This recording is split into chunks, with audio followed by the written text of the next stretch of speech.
Assalamualaikum warahmatullahi wabarakatuh. Halo semuanya, perkenalkan nama saya Nindya Aprilia. Saya berasal dari LPP RRI Madiun dengan jabatan saya sebagai Asisten Pranata Siaran Terampil. Saya merupakan peserta Latsar CPNS tahun 2025 dari gelombang 2 Angkatan 14 kelompok 3. Pada video ini saya akan menyampaikan learning journal untuk materi di agenda 1 yang telah disampaikan oleh Bapak Mulyanto Esos dan juga Bapak Anton Julius. Berdasarkan materi agenda 1 yang disampaikan pada Kamis 21 Agustus 2025 hingga Rabu 27 Agustus 2025, ada beberapa informasi yang diterima oleh peserta Latsar CPNS. Pada hari pertama dibuka dengan materi dinamika kelompok yang disampaikan oleh Bapak Mulyanto Esos. Peserta Latsar dibagi menjadi kelompok kecil yang berisikan 5 orang anggota, lalu membuat yel-yel dan mempresentasikannya secara singkat. Pembentukan kelompok memberikan peran penting di antaranya: 1. Meningkatkan interaksi dan partisipasi. 2. Membangun kerjasama tim. 3. Mengelola konflik dan meningkatkan kohesi. 4.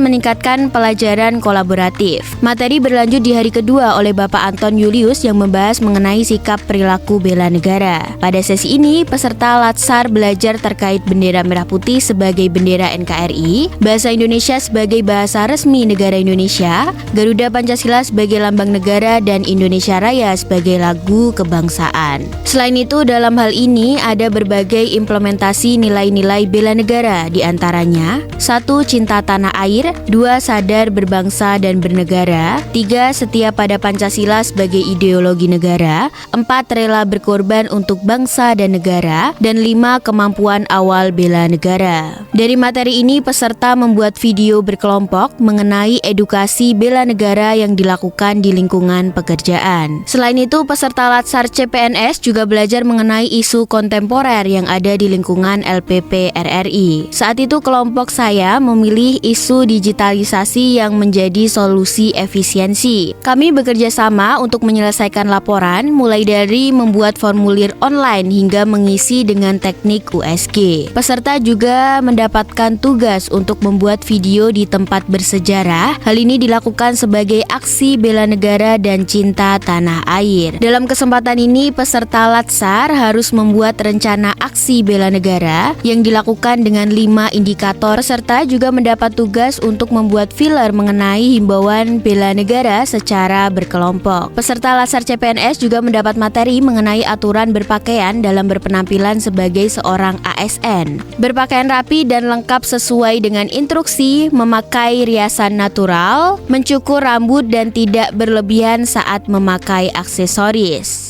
ASN juga harus memahami 3 kata penting, yaitu tolong, maaf, terima kasih saat mendapatkan bantuan atau meminta bantuan orang lain. Agenda 1 di minggu ini ditutup dengan ASBN, Api Semangat Bela Negara, yang diikuti oleh seluruh peserta Latsar CPNS 2025 gelombang 2. Itu tadi merupakan video learning journal yang saya rangkum di agenda 1 Latsar CPNS 2025. Saya Nindya Aprilia mengucapkan terima kasih kepada Bapak Mulyanto Esos dan juga Bapak Anton Julius atas materinya. Wassalamualaikum warahmatullahi wabarakatuh.